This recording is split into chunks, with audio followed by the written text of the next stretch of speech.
The holiday decor has been boxed up and put in the attic for next year. But now our walls are beige and boring. Well, no worries. We have Jill here, the writer of BabyRabies.com and mom extraordinaire. And she has the cutest craft idea that will fill that void in your home, on your doors and on your mantles. Welcome. Thank you. Hey, that is darling, and that's our finished project today, right? That's right, yeah. Okay, so how do we go about doing this? Okay, so can you believe that that came from a roll of rags that I got at the home improvement store for like $3? Easy and cheap. Yeah, and so I really love going to the home improvement store and being like my husband's looking for like screws or paint or whatever, and I'm like, well, that would make a great craft. Yeah. And so this was like a challenge to myself. So I brought home this roll of rags, and they come, okay, so I think what they are is like recycled, disgusting t-shirts. Okay. So some of them have stains and holes in them. They come in like mostly like 4 by 12 kind of strips. Okay. So I cut them down to probably like roughly 4 by 12 or so.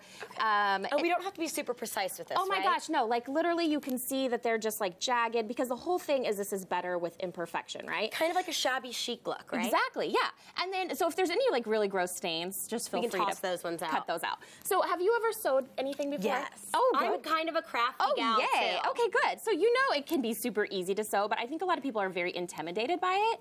And honestly, this project, I wouldn't even bother getting my sewing machine out because this is so easy. So I have a thread and a needle for you there. So what you do is after you've cut down your strips, you're just gonna run it right down the middle here, just weaving in and out of your fabric. So kind of like accordion-ish? Yes, and then pulling. Oh, you know, I think I put knots at the bottom. Make sure you put a knot at the bottom of your thread. Then you pull, and it's just going to ruffle up the fabric for you. So you just keep going all the way down the middle here. And, you know, I think this is a good project you could let older children do. Yeah. You know, because again, you don't have to focus on anything being perfect. In fact, the more imperfect, the better. So once you get all that done and you've kind of do we just keep adding more and more? Yeah, you just go all the way down the entire row of fabric. Okay. Okay, and then once they're all the way done, I'm gonna put my needle over here so nobody ends up stepping on it.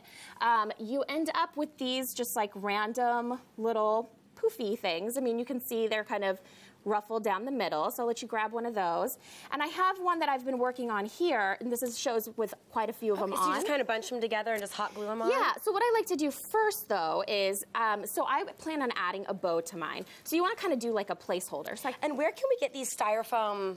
Yeah, these are my wreaths? favorite. So I always get the white ones and these kind of solid foam from Hobby Lobby, Michael's. So any craft store? Any craft store. So there's, in the floral departments of some, they have a lot of green ones. Okay. But try to find the white, especially for this project. So then you want to just wrap your ribbon around as sort of your placeholder, adhere with hot glue. Again, be very careful with the hot glue. I mean, I'm always burning myself. Yeah, so then I'll let you go ahead if you want to take one of those puffs. Okay, and then just glue them on? Yeah, so what I do is I run a bead of hot glue just kind of right down the middle of it. Okay, and then just stick it on? Right on there. So I'll let you try that. And you could also dye these rags, right? Like tea dye them Totally. or That any would be color such a great to match idea. your decor or a holiday. You could do like an ombre effect. Ooh, wouldn't that be amazing? match my hair? Yeah, and then they even sell, oh, are you okay? Yeah, of course I burned myself. They even sell like rolls of rags in red.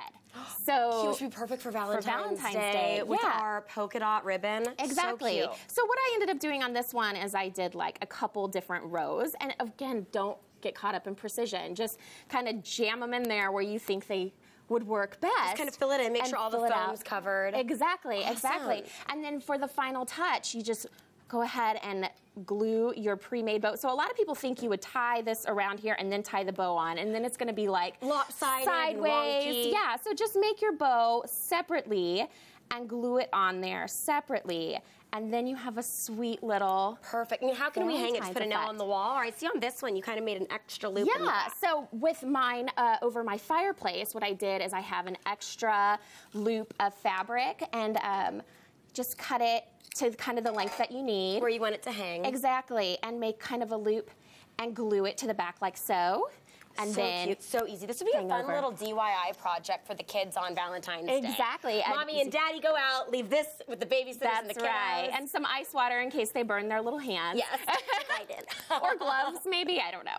Perfect. This is such a cute idea. So then the finished product ends up being nice and full. I did that with a much larger wreath, and that took 2 rolls of rags, but about an hour and a half of my time. And about $6 for the rags. Cheap. Super, super cheap. I like it. Well, you can find this amazing DIY project on her website, Step by Step. And what is your website again? babyrabies.com. Perfect. And she also has a ton of amazing articles about parenthood on there. So check it out. You won't be disappointed. And stick around because we're talking to some of our favorite people. That's the Cogill family. And I have a feeling they're going to be talking about my favorite food group. It's wine. Stay tuned.